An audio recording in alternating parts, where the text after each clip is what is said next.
Hey, Dr. Jon Finn here. Welcome to the Habit Mechanic podcast. Right now, you can get my new best-selling book, Train Your Brain for the AI Revolution, at tougherminds.co.uk. The digital book, audiobook, and physical book are all available at a special price that you won't find anywhere else.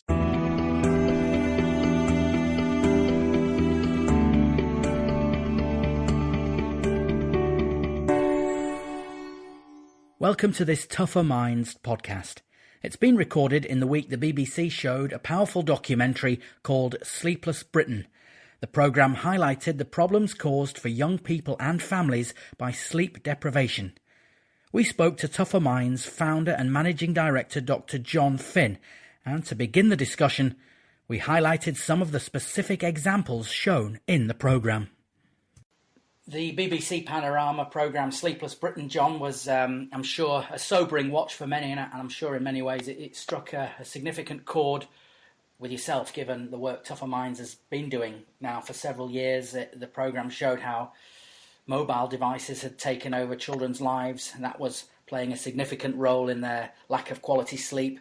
And more significantly, of course, the programme underlined that sleep deprivation has serious consequences for young people and their families. Some fairly sobering scenes of young people forced into seeking medical treatment, having to possibly take unlicensed medication, being prescribed that. Various accounts from young people talking about the consequences they felt. One young boy was giving a short interview within the programme. He talked about not being bothered to walk to school and fell asleep reading a book, quite alarming by any standards. And I wanted to start really by asking you for your overall reaction to what was a pretty significant piece of television for I think for many families. So there clearly is a huge problem with young people not getting enough sleep. I mean, it's important always to begin these types of conversations with the insight around, well, how much sleep does a young person need? The government would recommend if you're between 3 and 5, you need between 10 and 13 hours sleep a night. If you're between 6 and 13, you need between 9 and 11 hours sleep a night. And then from 14 to about 17, you need between 8 and 10 hours. That would be surprising insight to a lot of people, first and foremost. What's interesting is that we are seeing now, coming into the secondary school system, which typically starts from about 11 years old, is the first generation of young people who've always had access to smart phone technology, to tablet-type technology. And I think what we've also seen is we're now in an age where that technology is very cheap and very accessible, so lots of people have it. I think the iPhone is deemed to be the most successful product ever in the world. This is disruptive for sleep. We know that. But it's a problem that most adults are coming to grips with for the first time in relation to how they're seeing this in young people. So although adults might have their own problems, their sleep problems, and it might be connected to devices, they haven't seen it in young people before. It's a new thing. And it's quite interesting speaking to parents who've got children of different age ranges, going from the under 10s to maybe the teens to maybe the early 20s. Parents who've got kids in those kind of age ranges are certainly seeing a huge difference in their youngest children and their concern for them. If we're going to manage ourselves really well, think cleverly, be healthy, etc., we've got to get our sleep right, our diet right, and our exercise right. And although there's probably no hard data on this, I would say that sleep is the most important piece there.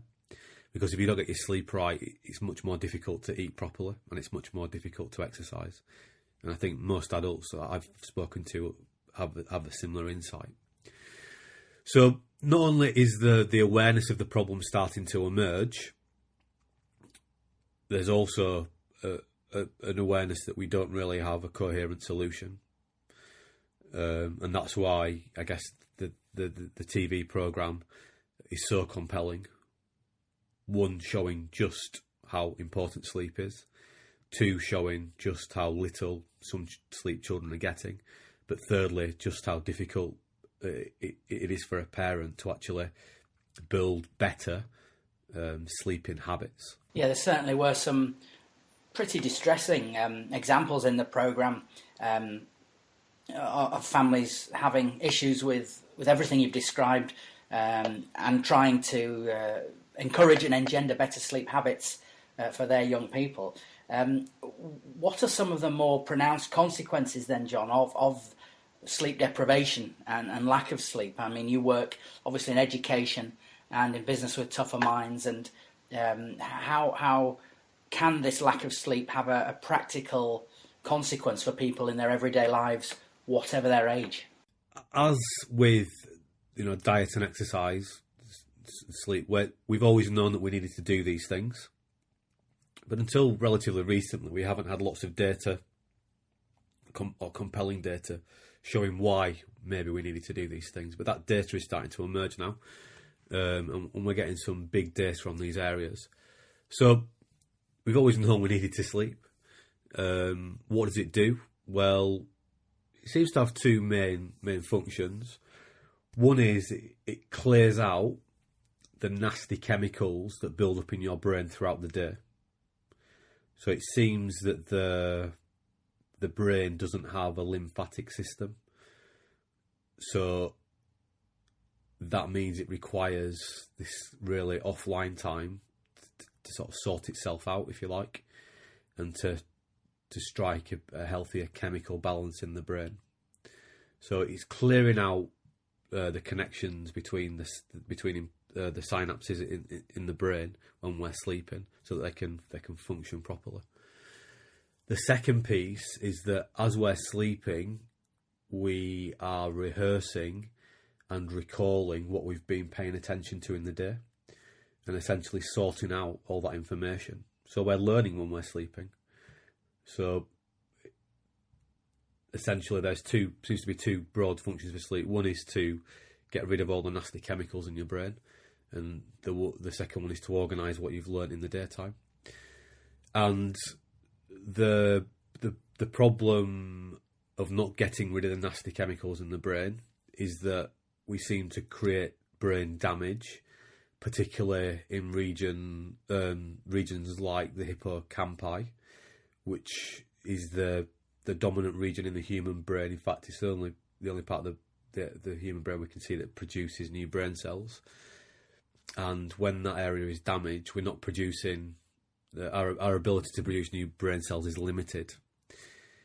The knock-on effect of that is it's much more difficult to deal with stress, and it's much more difficult to learn new things and be clever, because new brain cells are very important there. So you can see, for being a child who we might think their job is to go to school and to learn, and everything else that goes on in their life, that's problematic, to be stressed and not to have a great learning capacity. And equally in the adult world, where we often have difficult lives, whether it's our job or home life or combinations, so not being able to manage stress is problematic. But equally so is not being able to learn, because we're always being asked to learn and adapt to new things. So sleep is therefore a very important part of being healthy, happy, high performing in the 21st century. And this is not just a child problem. The Western world as a whole is sleep deprived. So it's a challenge for human beings, certainly in the Western world, not just children.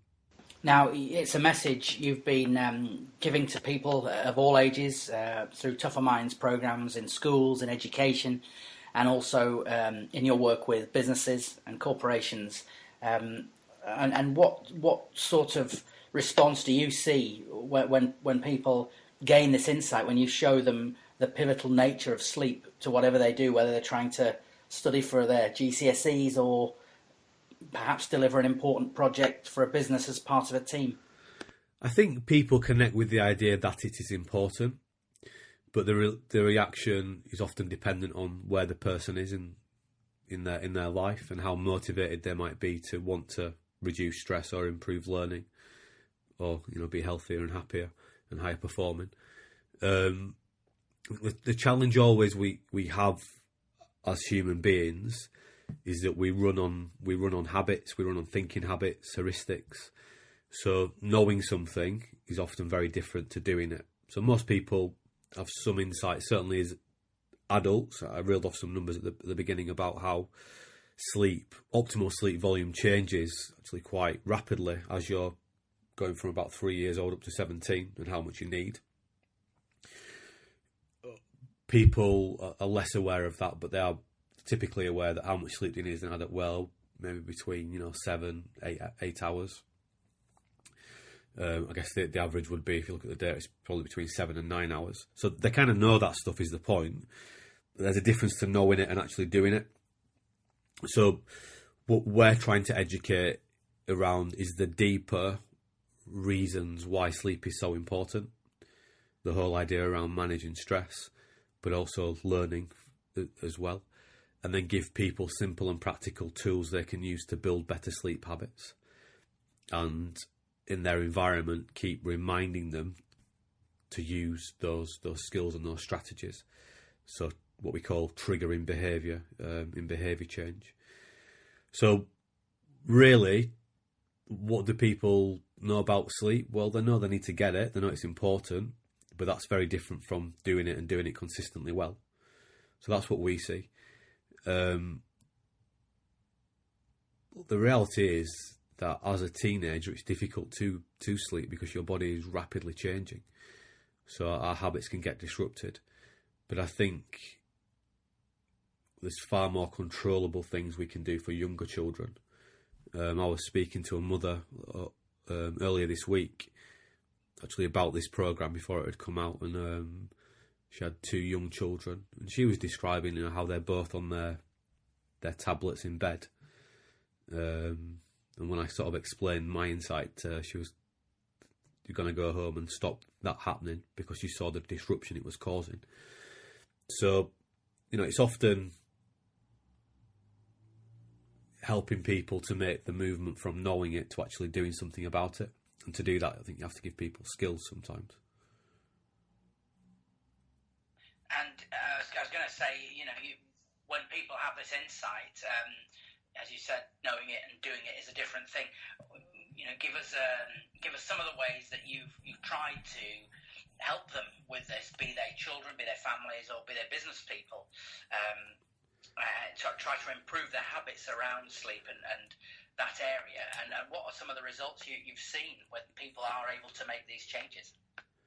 Yeah, so if we're helping people to build new habits, so we have the trait habit models. We talk about the trigger, the routine, the 8-brain incentive, and the training cycle there. So that's something we formulated. That's a Tougher Minds insight that we try to use to help people understand how habits operate. So you've got sleeping habits. If they're unhelpful, then what we use is what we call the swap cycle. So helping people to self-watch, to make an aim and make a plan, and keep cycling round that. So we might ask them to write down their sleep, diet, and exercise scores, in the morning for the previous day, just ranking themselves out of 10, 10 being the best it could have been. We then ask them to think about which area they want to work on that day, because we can only change, one thing at a time. We ask them to think, let's kind of make a specific aim around that. And then we show them how to make a simple and practical plan that will allow them to get more sleep if that's what they want to do, or to eat healthier, or to exercise a little bit more. And what we're always looking to do is try to make the smallest change for the biggest impact, because that's really all we're trying to do as human beings. So if, for example, your sleep last night was a 5 out of 10, and that's kind of a consistent thing for you, you're really struggling to get to sleep, well, tonight you're not going to make it a 10 out of 10, or you're not going to be able to do that consistently. So what you need to try to do is to take the 5 out of 10 and turn it into a 6 out of 10 consistently, and build on that small change, and recognise it will take some time to make that change. When we help people to achieve the change,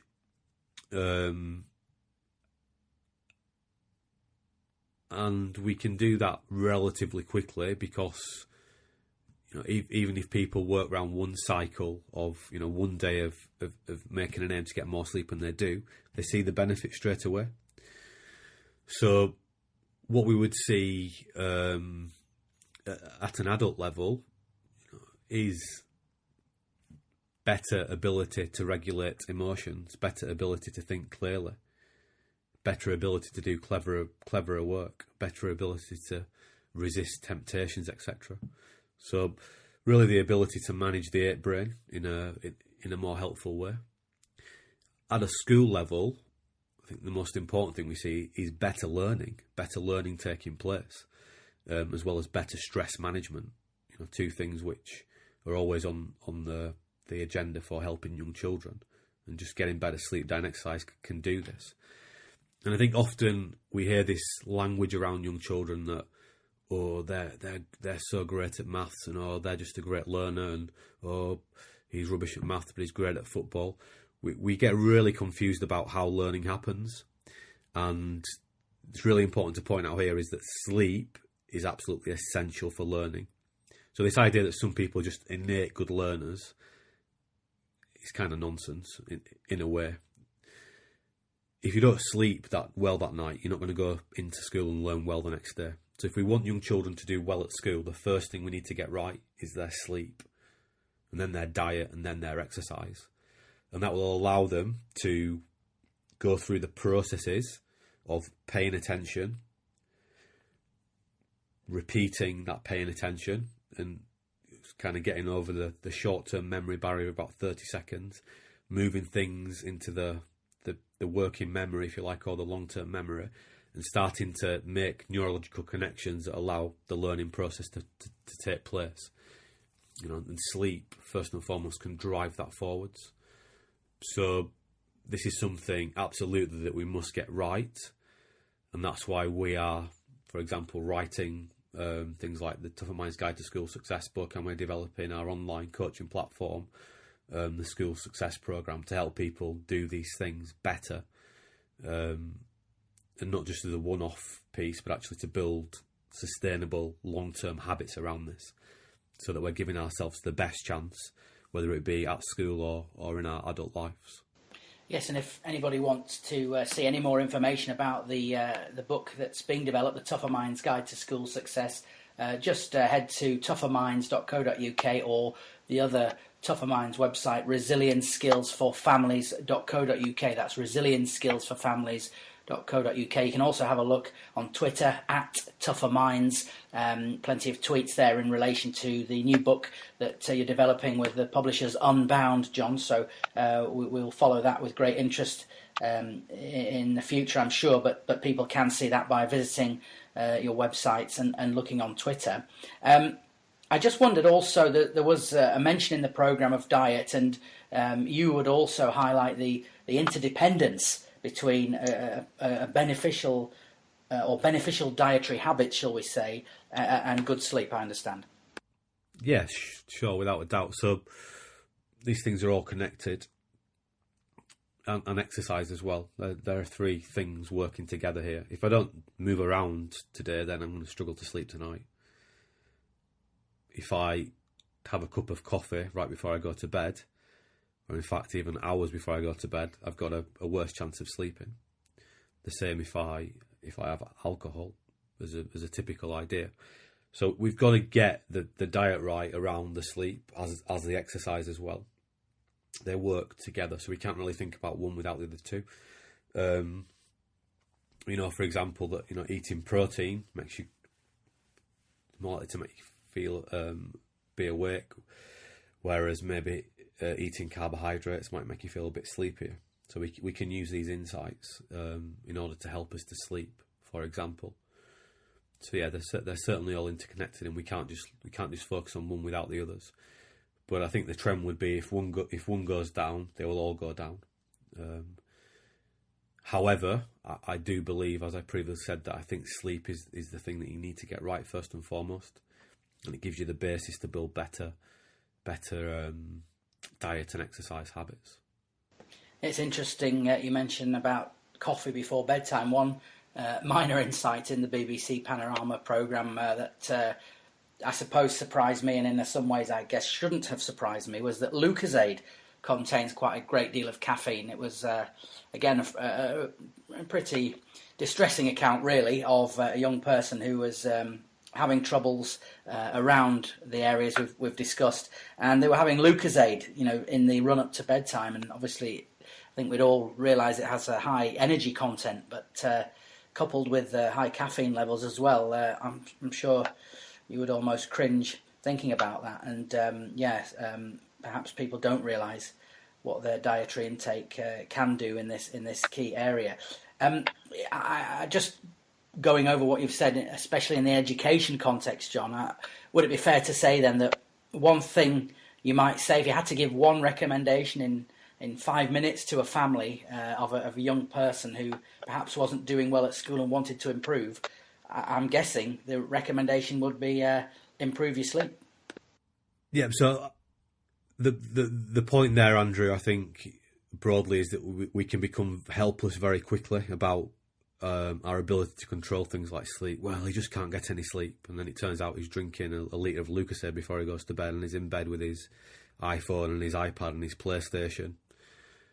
There are controllable things here, but we also have to always understand within behaviour changes that we're looking to make small, simple, practical changes, and ultimately we're looking to build better habits. So whatever anybody's sleep habits are right now, that's what they are, and there's no quick fix to changing them. But what we can take is simple and practical steps over a period of time that allow us to build better habits around sleep in this case. So the first thing to point out, I would say, from a family perspective, is that if you want your kids to be doing this, you need to do it as well, and you need to do this as a family. We always start with self-watching if we're going to change ourselves, so recognising what we're doing now that might be disruptive for sleep. So if we're all taking our phones to bed with us, that's not helpful. If we're drinking, caffeine after 4 p.m, some data would show that's not helpful. If we've got TVs in our rooms and we're using laptops in bed, that's not helpful. If the temperature of the house is too warm, that's not helpful because it's going to stop us from going to sleep. If we're not getting enough exercise in the daytime, that's not helpful. So we need to recognise through self-watching what barriers we might be putting up that are making it more difficult for us to actually secure the kind of sleep that's going to help us to reduce stress and to improve learning and make us healthier, happier and higher performing. Yeah, no, I was just going to say, John, of course, you talked about doing it as a family. The incentive would be then, again, extrapolating from what you've said, there'll be a dividend also for the mum and dad, the parents and the guardians doing this, because they'll perform better in their lives, in their work and their role, perhaps. And that's also a component of your work you do with business people. Well, let's be very clear here, Andrew. Sleep deprivation is not just a child problem. Adults can tell us, we know I need to get more sleep. The reality is the NHS is on the verge of bankruptcy, if it isn't bankrupt already. Part of that reason is things like we're living longer, and that is causing things like dementia. There is no cure for that at the moment. There is very strong correlatory data showing that those who do not sleep well, that leads into longer term illnesses like dementia, for example. So this is real for adults as it is for young children. So it's a bit hypocritical for parents to be thinking they don't need to be doing this as well. And if you want your children to do it, you've got a much better chance if you're doing it. So you definitely buy into this as a family unit, because you as an adult will get the benefit as well, and your life will become easier. The challenge is it's not easy. It's not an easy thing to do, but we can make some positive progress here. And if I think about some of the things that I've seen work really well for families that we work with, and we work with thousands and thousands of families now doing these kind of programs, and the BBC have made a program probably 7 years after we've started to really make big impact with people doing this. So this isn't new to us. We've been doing this a long time because we understand the importance of it. And it's probably showing how avant-garde our approaches are, because mainstream is now starting to catch up with what we've been doing for a long time. But the success stories we've seen, something very simple like buying a sort of family will buy a fruit bowl. They won't put any fruit in the fruit bowl. They all put their mobile phones in there of an evening to charge up, and they go to bed without the phone. Something very simple like that can have a huge impact on the family's sleep. And the challenge in this type of change, it's the short-term gratification versus the long-term benefits. Telling your teenage child to put their phone in a fruit bowl in the short term might not be easy, but the long-term rewards are immense. So we have to recognise that as a family, there might be a little bit of short-term pain here, but it's well worth it because of all the short-term and long-term positive effects things like better sleep deliver for us. So that would be one very simple and practical example. If you if you go on to actually the Unbound website for the Tougher Minds Guide for School Success, there is the first chapter of the book up there, and you can actually see a very simple and practical strategy written down in black and white that you can apply for yourself and for your family around better sleep, better diet, better exercise. So if you really want to get to the crux of this, and I would suggest you go look at that. It doesn't cost you any money; it's free. So yeah, there's some great insight out there. So in conclusion then, Jon, a fascinating insight and a significant week in many ways, hopefully, for Britain's sleeping habits, with the problem and the issue highlighted so prominently in such a well-known documentary strand. What would your 3 key messages be to a person or a family who wanted to address this problem positively? First, I would say make sure that you are exercising sufficiently in the day. Exercise includes walking. Make sure you're hitting at least those government recommendation guidelines. Second, I would say consider the impact of your diet on sleep, and don't consume things like caffeine too late into the day. And I would personally use something like 4 o'clock as a cut-off point. And third, I would say that think about the bedroom environment. We sometimes call this sleep hygiene. The bedrooms are for sleeping. They need to be dark. They need to be not too warm. They don't need to be full of technology, which essentially, when you look into it, tells your brain it's daylight because there's a light source coming out of it. That turns off your melatonin production. So we need to really think about that bedroom environment and make sure that it's going to enhance our sleep. So I'd say get your exercise right, get your diet right, get that bedroom environment right, and do it as a family. Thanks for listening to this Tougher Minds podcast about sleep deprivation and the issues caused for young people and families by a lack of sleep.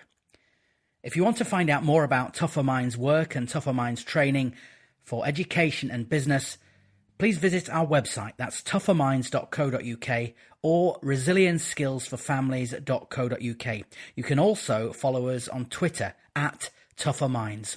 In the podcast, Dr. Jon Finn mentioned a new book project that's underway with the Unbound Publishing Company.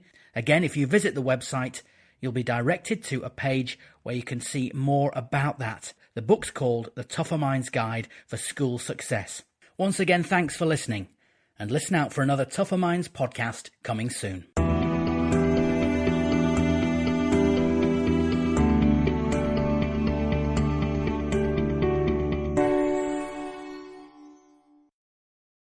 Thanks for listening to the Habit Mechanic podcast. If you liked it, please subscribe and tell someone else about one of the ideas or insights that you found most interesting.